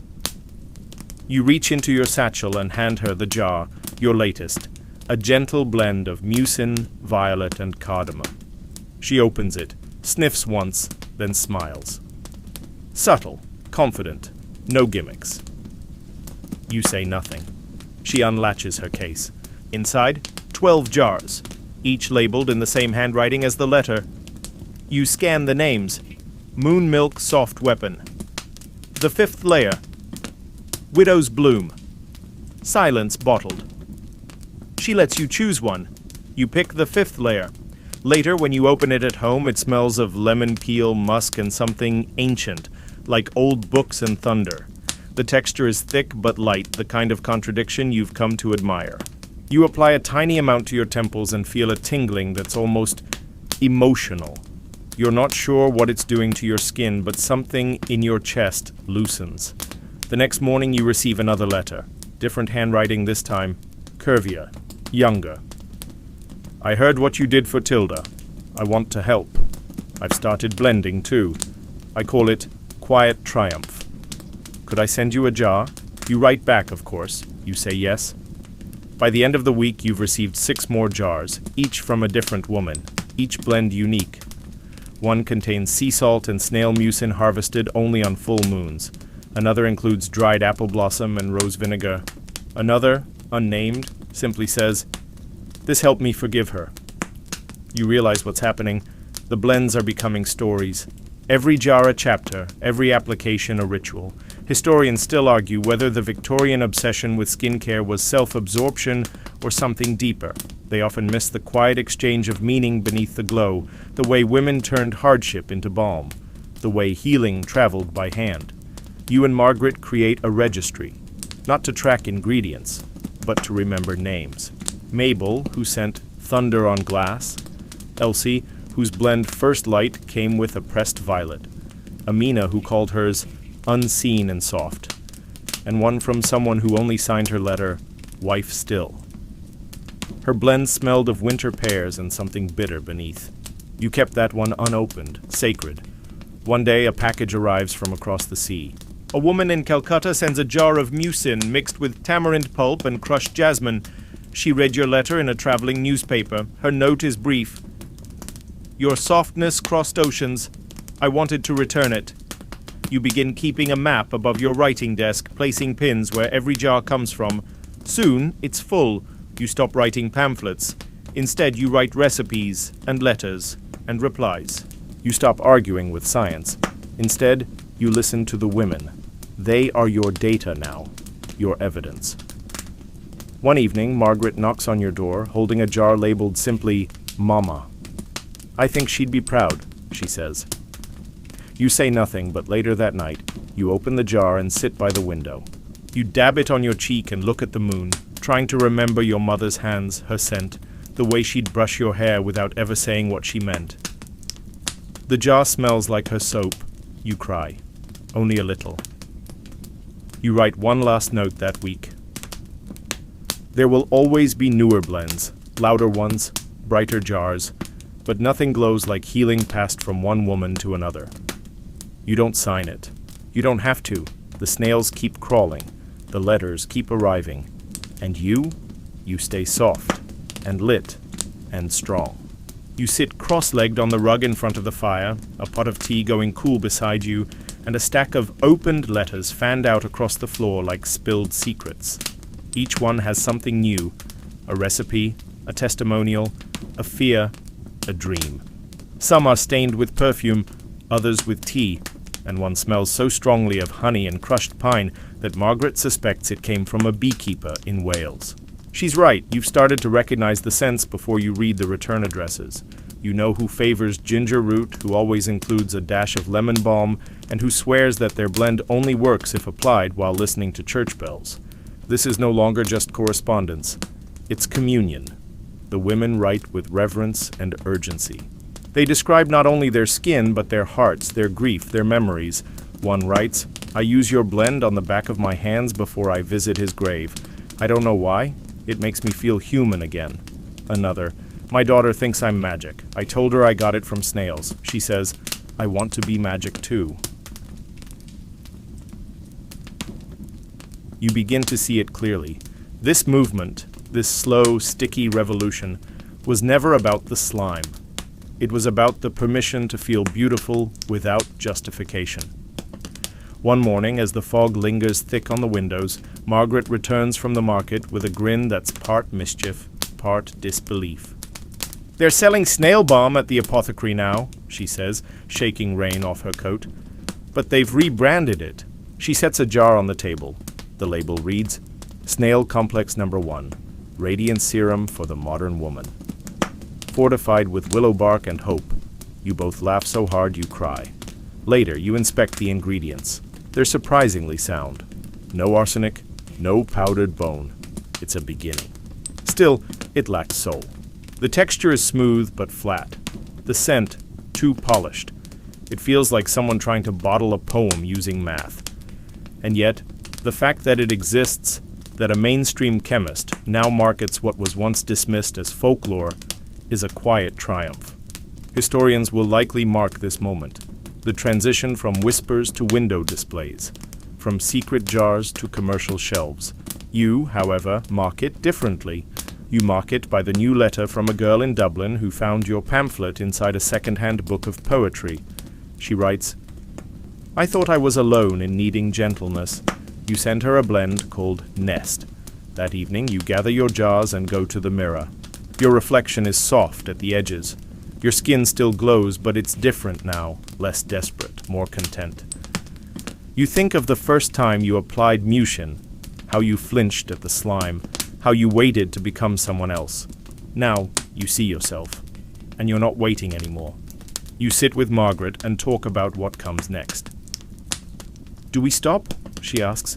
"Now that it's everywhere?" You shake your head. "Now that it's everywhere, we go deeper." You begin drafting a guide, not for blends but for ritual, not science, not instruction, but something like scripture. The Snail Psalms. Each page is a meditation. Apply slowly. Speak kindly while you glow. Do not rush the softening. Mushin listens. Let the skin teach the soul. You print 10 copies and leave them in quiet places. A church pew, a windowsill, the drawer of a hotel desk. No name, no contact, just a hope that softness finds who needs it. One day a woman knocks on your door, mid-40s, tired eyes, glorious skin. She's holding one of your copies. "I read this," she says, "and then I sat in silence for 2 hours. No one has ever told me to be soft and meant it." You invite her in. You teach her to blend. She brings you rosemary and wild mint the following week. Word spreads, not the glossy word of advertisements, but the low, steady hum of human trust. A seamstress from Norwich sends a jar named Hem.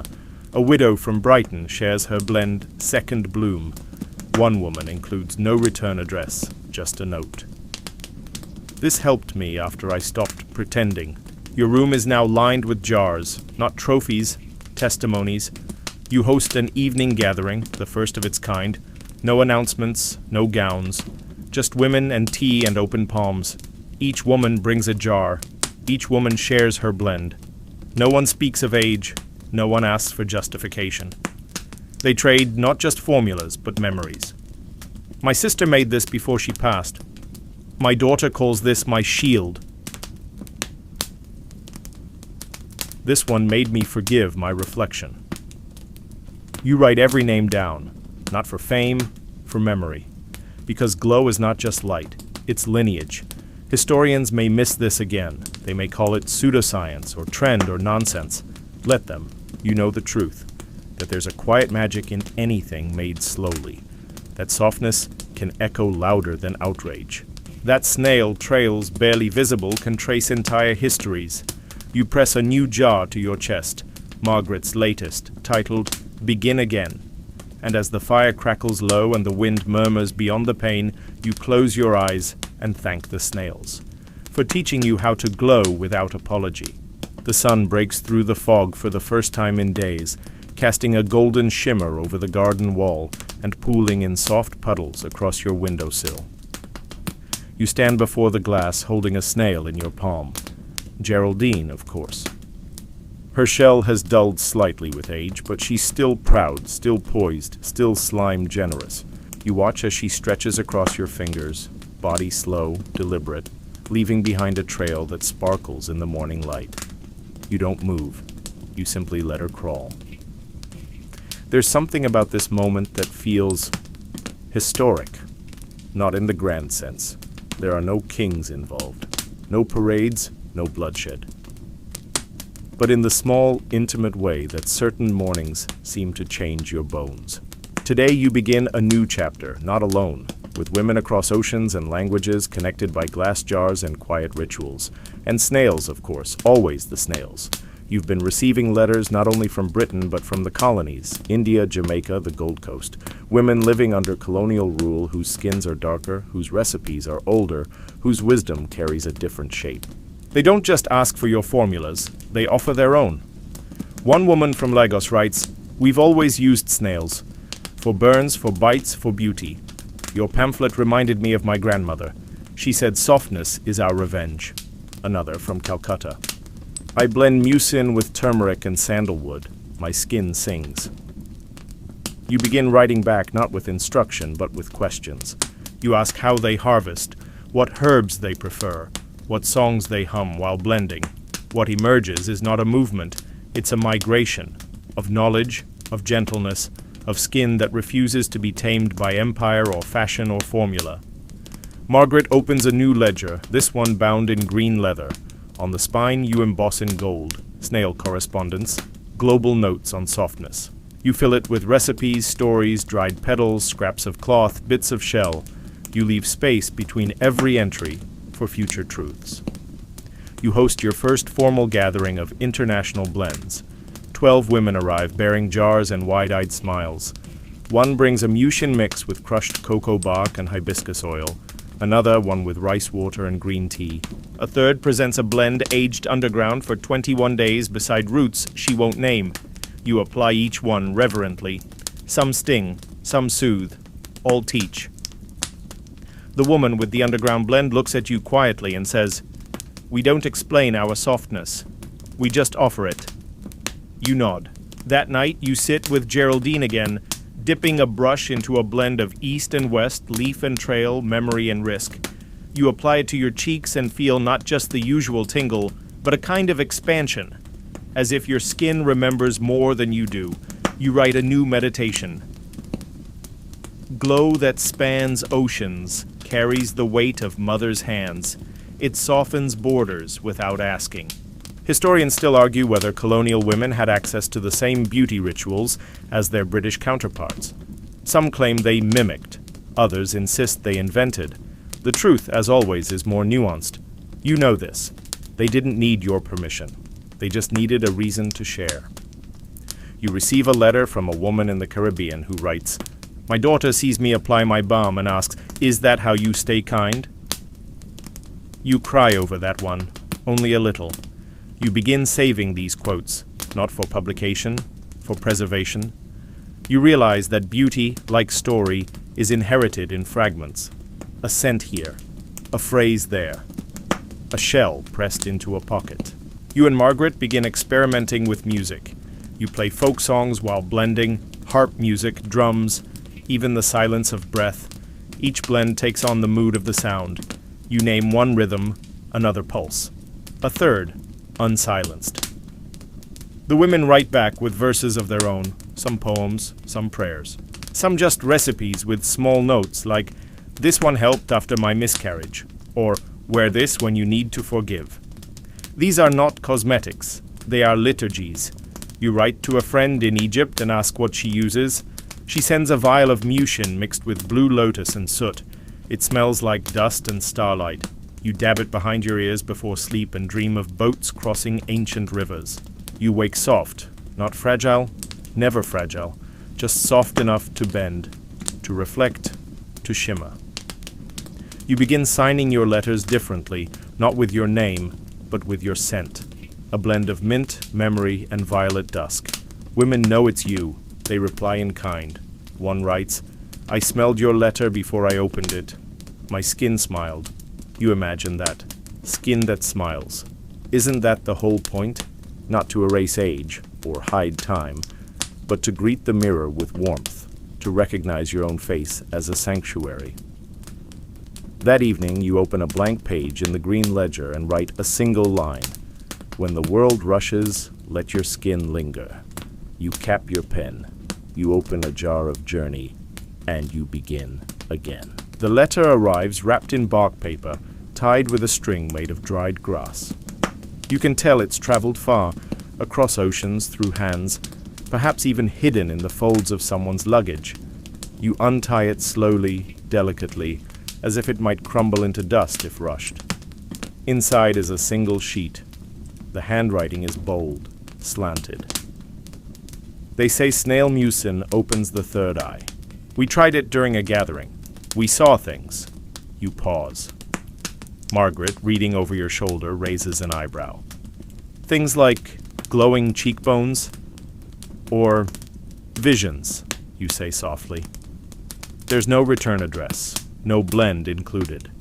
Just the note and a drawing. It shows a face with eyes closed, a snail sliding up one side of the forehead, leaving behind a trail of light that curls into what looks like a blooming eye. You spend the rest of the evening sitting with that image. You've always known snail mucin could heal the outer skin, that it could calm, soften, restore. But this suggests something else, something inward, spiritual, ancient. You begin to research, not in books, but in letters, in stories. You remember a woman from the Seychelles who wrote about mucin calming the soul, another from Greece who said she applied it before morning, a third who swore her grandmother never made decisions without sliming her temples first. You start noticing the pattern, women describing lucid dreams, moments of clarity, floods of memory. One called it a gateway in glycerin. Historians still argue whether Victorian spiritualism was a sincere belief or simply fashionable seance performance. But you know sincerity when you feel it. You've seen women weep as they apply balm to the spaces grief has hollowed. You've seen skin remember what joy felt like. You begin experimenting. Not with danger, no powdered lead this time. With intention. You mix a new blend, mucin, mugwort, jasmine, and a single drop of camphor. You call it Awaken. You apply it at dusk on your temples, along your brow, beneath the ridge of your skull. Then you sit in silence. You don't expect much, just a little warmth. But something else happens. A vision? No. A memory. You're 5. In your mother's garden, snails moving along the brick wall. Her hands are on your shoulders. She's humming. You haven't remembered that sound in decades. The next night you apply again. This time you dream of water, slow and thick, filled with drifting petals. You wake with tears in your hair and a feeling that you've been spoken to in a language with no words. Margaret tries it next. She sits for an hour in total stillness. When she opens her eyes, she says, "I remembered the taste of the last meal I had with her." You don't ask who she means. You don't need to. You begin sharing the blend only with those who ask quietly. You don't write about it. You don't name it publicly, but the word spreads. Women begin applying mucin before meditation, before prayer, before birth, before grief. They don't seek visions, they seek presence. One writes, "I no longer need to glow, I need to feel. Mucin helps me feel." Another, "I saw her, I don't know how, but I saw her." You add a section to your green ledger, Spiritual Blends. You title the first entry, Light Behind the Eyes. The ingredients include mucin, moonflower, cedar oil, and a pinch of salt, from a tear, if available. One woman sends you a journal of her own visions. In it, she writes, "The snails move so slowly they touch the part of time we forget exists." You copy that line down and place it above your mirror. You receive a warning letter next, from a doctor, polite, male. He cautions that mucin should remain cosmetic, and that delusions are a known side effect of over-identification with ritual. You write back, "If softness brings delusions, then we've been hard too long." He doesn't reply. Margaret starts calling your attic the Glow Chapel. She says it with affection.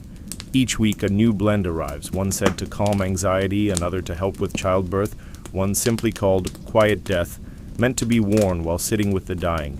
You treat each with reverence. You keep them on a special shelf. Not for vanity, for memory. One day you apply Quiet Death before sitting with a neighbor's grandmother. She's barely breathing.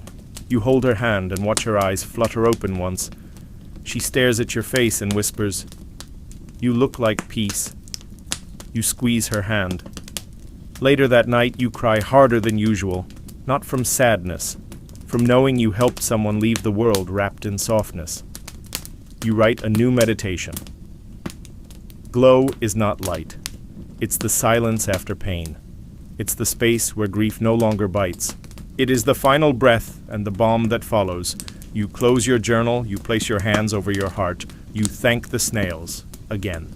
You first notice the shift not in the chemist's window nor in the backroom apothecary's, but in the silence. No new letters for 2 days, then 5. The jars on your vanity begin to collect dust, not from neglect, but from an unfamiliar stillness. You still use them, of course, with care, with ritual, but the hum around them has dulled. Margaret says it first. I think the world is moving on. You don't answer, not yet. But she's right, the decline doesn't arrive with scandal. There's no fiery article, no government ban, no noblewoman collapsing mid-seance with mucin smeared across her forehead. It just fades. A new trend appears in Paris, an electric galvanic wand promising firmer skin in 5 minutes. Then another, a powder from Spain that glows under candlelight sold as moonlight in a box. London is soon filled with advertisements for cold creams and vanishing gels. Words like scientific and modern dominate. Snail mucin, so long praised, begins to look, well, medieval, a relic. You read the signs. Shelves once stocked with delicate mucin jars are now cleared for gadgets, polished in chrome, lit from within by faint buzzing wires. A chemist laughs when you ask about their last jar of mucin blend. Snail slime? He says, chuckling. I think we left that behind with leech treatments. At tea, women begin to whisper differently, less reverent, more nostalgic. Oh, remember when we used to chase snails through the garden like alchemists?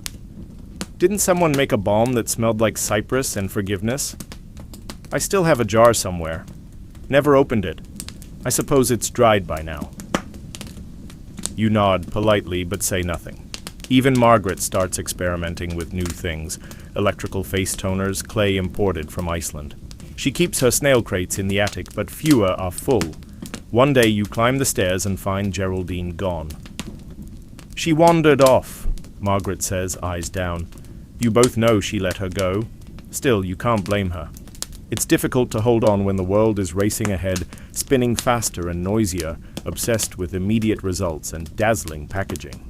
Mucin was never about speed. That was its strength, and now its burden. Historians will later mark this as the moment beauty became mechanized. A shift from touch to tool, from whisper to buzz. You mark it differently. You mark it by the absence of quiet. The gardens feel louder without women gathering snail trails at dawn. The vanity jars begin to look decorative, not devotional. The word softness appears less in print, more urgency, more glow, less gentleness. One morning you walk to the piano shop. The velvet curtain is still there, but behind it the shelves are nearly bare. Miss Evermore sits quietly sipping tea. She doesn't wear balm. Her skin looks tired, but dignified. We had our time, she says, not bitter. You sit beside her. I still use mine, you whisper. She smiles. Then it isn't over. But you both know. The culture has changed. A young woman enters, clutching a new radiant wand powered by lithium batteries. She looks at you, puzzled, as if you're from another era. You are. And that's all right. Back home, you dust off your green ledger. You open to the page titled Stillness. You write, Today I watched them walk past the old chemist window. They no longer glance at the jars, but I still remember how the trail shimmered before the rush. You begin sealing your old jars with wax, not to preserve them, but to protect their memory. You keep one out. Begin again. You still use it on your hands each night. Your niece visits one weekend. She's 17. Restless. Glowing with something metallic. She tells you about the new cream made from pearls and magnets. You listen. Then, when she's done, you hand her a small pot. This helped me through things, you say. She holds it, curious. Is it old-fashioned? Yes, she pauses. Can I try it? You nod. That night you find her in the garden, staring up at the moon, dabbing it gently under her eyes. You say nothing. Maybe it's not over. Maybe glow travels in cycles, like seasons or tides. Maybe softness always returns, even if the world forgets how to wait for it. You begin writing a final chapter in your ledger, how it faded. You list the signs, the empty crates, the full shop shelves, the silence of the letterbox. But at the bottom you add, and yet The skin remembers, and the snail waits. The last time you visit the attic, you find one last trail, thin, winding, shimmering faintly in a corner of the window pane. You smile, and you write one last line beneath the jar labeled Legacy. Even when forgotten, softness lingers. You spend the final days of autumn rearranging your vanity, not for show, not for visitors, just for yourself. The jars sit like old friends in familiar places, some nearly empty, others untouched for months. You polish each lid with a soft cloth, whispering their names as if reciting prayers. Begin again. Whisper. Quiet triumph. Unsilenced. Outside, the trees have begun their gentle shedding. Leaves fall like forgotten promises, and the air holds that quiet chill that presses people indoors into tea and memory. You like this time of year best. It suits the slowness. Margaret joins you by the fire that evening. She brings tea and her oldest jar, one of her first, scuffed and slightly cracked at the rim. You both apply it in silence. No urgency, no glow to chase, just ritual, just presence. You smile as the balm spreads across your cheeks. Cool, familiar, a touch of lavender and snail. Do you miss it? Margaret asks softly. You know what she means. The letters, the gatherings, the pulse of women chasing softness like a lifeline, the hush in the attic as snails traced holy spirals along glass. I do, you say, but I don't regret it fading. She nods. Things that matter always fade, she says, and then they return, in different jars, with different names. You remember a letter from months ago, one that simply read, "Even if no one believes, the glow remains." You tucked it into the back of the ledger. Now you pull it out and read it again by firelight. It still holds the scent of mint and salt. There are rumors lately of a resurgence. In a small town in Yorkshire, a new chemist has started bottling heritage balm. A shop in Prague claims their mucin is fermented by moonlight. A woman in Dublin writes to say she's begun hosting quiet skin circles, where women gather just to apply balm and breathe. You don't feel the urge to join them, but you're glad they exist. Margaret's niece comes to stay for the winter. She's bold, clever, always late, and her skin has that high gloss shine that screams electric facials and imported glosses. She rolls her eyes at your collection at first. All this? She asks. Snails? You nod. All this. But one night, when she thinks you've gone to bed, you hear her upstairs, unscrewing a jar, sniffing it, pressing it to her cheeks with a reverence she doesn't yet understand. You smile from the stairwell. Let her learn. You remember your first application. The fear, the thrill, the laughter, the hush. You remember Lady Trumbull, Miss Evermore, Geraldine the snail. You remember the pamphlets, the perfume, the quiet revolution that spread from cheek to cheek. You light a candle and write one final page in the ledger. Echoes of slime today. Women are blending again. Some know where it started, some don't. It doesn't matter. Softness has a way of surviving. You place the ledger beside your jars and blow out the candle. The room goes quiet. Just the fire crackling. Just the scent of balm in the air. You close your eyes. You don't dream of fame or fortune. You dream of snails, of moss, of fingertips pressed to soft cheeks, and of women everywhere, glowing, slowly, quietly, without permission, without apology. Wane down, 300 words. And now as your breath begins to slow and the night folds gently around you, let's leave the jars behind. Let the ledger close. Let the attic fall silent, save for the memory of shells sliding across glass in the moonlight. There's no need to hold on so tightly anymore. What mattered has already taken root in fingertips that learned how to soothe, in women who remembered to slow down, and in you sitting now in the hush of evening, eyelids heavy, heart full. Softness, after all, is not a trend. It is a return to care, to presence, to glow that asks nothing in return. So inhale once more, gently, slowly. Let it fill you. And as you exhale, let the last remnants of rush dissolve. No one's watching, no one needs to. The balm has been applied, the skin remembers. And somewhere, beneath ivy and stone, a snail moves slowly in the dark, unhurried, unbothered, perfectly at peace. Let that be your pace now. You are done. You are safe. You are soft. Let go. Let the fire dim. Let the warmth cradle you. Sleep, glowing. Sleep, slow, sleep.